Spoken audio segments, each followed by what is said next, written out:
Aquesta masia que apareix a la fotografia i que es troba al carrer Ronda de Torrassa 123-129 és la que va donar nom al barri. Durant molts anys ha estat ocupada per diversos veïns i fins fa poc encara hi vivia un matrimoni.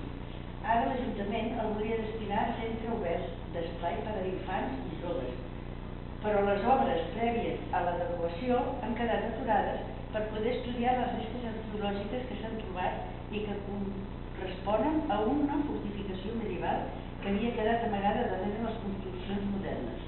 L'edifici medieval rescatat data del segle XII, com a molt tard, i podria correspondre a les restes de la fortificació del castell o torre de Bellvís.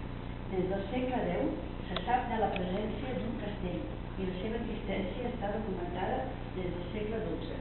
La trobada de 6 sageteres localitzades en un dels murs de 20 metres i d'un fossat de dimensions considerables situat als costats est i oest de l'edificació confirma que es tracta d'una fortificació militar que correspondria a l'antic castell o torre de Bellvís.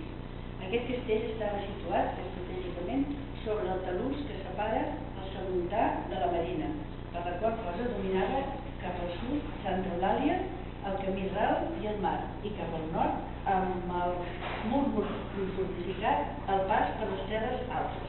Ara continuen els treballs. Sí, més o menys el que ha escrit el David.